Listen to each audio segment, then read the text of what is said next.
ठशाचा ठ कुठं आहे? हे ट ठ पुढचं हा टरबुजाचा ठ ठशाचा ठ आणि पुढं ड हा ड आहे का? आला काटाळा? थोडं थोडं लिहायचं बोललं की आईला काटाळा. आता बोलते मला कशाला काय आता कुठं जायचंय का?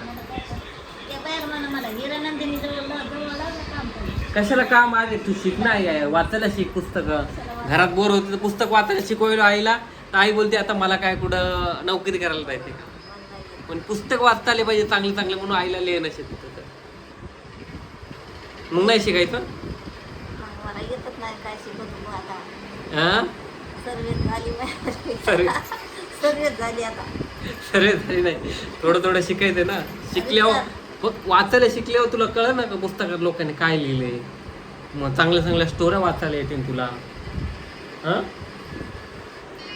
तू बोल शिकल्यावर माणसाला. आता तू समजा आई एखाद्या समजा तुला एखाद्या गावाला जायचं तुला जर पाटी न वाचता आली याची बसची तर मग तू कसं जाणार पुढं? हा मग दुसऱ्याला विचारण्यापेक्षा स्वतः वाचलेलं बरं नाही का? आता तुला मुंबईत फिरायचंय तुला बस नंबर कळला पाहिजे. हे बघ आईला मुंबईला आणलंय. आता आई मुंबईला काटाळी. आता आई बोलते मी घर चालले. आता आईला इथंच राहायचं. आता मुंबईला नाही जाऊ गावाकडे नाही जाऊ देणार आईला. नाही जायचं इथंच राहायचं इथंच खायचं काम नाही करायचं काय नाही करायचं मस्त पुस्तकं वाचायचे अभ्यास करायचा. आईला बोलतो जायचं नाही तर आई कटाळी. आईला इथं कटाळा अभ्यासाचा. आम्ही कसं केलं असं लहानपणी?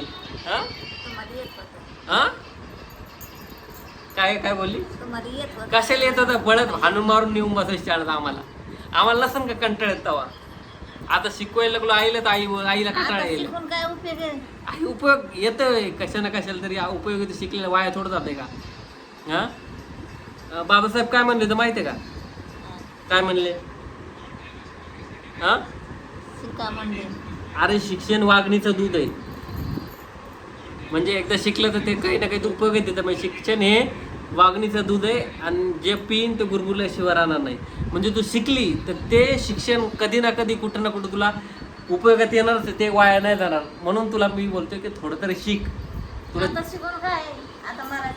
अरे कुठं मराठी टाइम झाला? आता हे बघ आता आता का अजून अजून लय वय बाकी. तू अजून आताशी किती 60 वर्षाची झाली. 55 वर्षाची नाही 55 वर्षाची 60 वर्ष नाही 55 वर्ष झाली. अजून तुला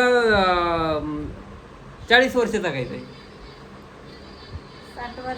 अरे तवरं अरे तुला थोडंसं वाचायला आलं तर तू पुस्तक वाचायला लागली ना तर एवढे माझ्याकडे एवढे पुस्तक आणलेत मी. एक एक पुस्तक तुला 4-4, 5-5 दिवस वाचायला देतो. एवढं मनोरंजन होईल माहिती आहे. मग तू कसं म्हणते मला करमत नाही का? हा हे असं दारी जाऊन बसती बाहेर जाऊन बसते. पण आईला लिहायला शिकवायचं तर आईला शिकायचं नाही. तिला बोलतो चांगले चांगले पुस्तक आणलेत वाचायला तर तू थोडं शिकली ना तुला पुस्तक वाचता येतील. किंवा आता बाहेर जर थोडं कुठं गेली चुकली बिकली तर ते बसचा नंबर वाचता आला पाहिजे. त्या बसचं नाव वाचता आलं पाहिजे. म्हणून मी आईला थोडं शिकवण्याचा हुशार करण्याचा प्रयत्न करतोय. तर आई म्हणते आता मला कुठं नोकरी करायची. आता तुला काम नाही करायचं. आता तू डोकं चलत नाही तर काय करतो? मला डोकं चलत नाही. आम्ही कसं चाललो असं मग? हा हे बघा आता मी काहीतरी बोलतो तर लिहिते.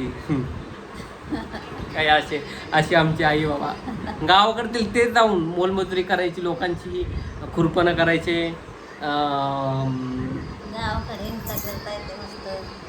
पण इथं बरं आहे ना बाबात बसून राहायचं. इथं तुला काम आहे का काही?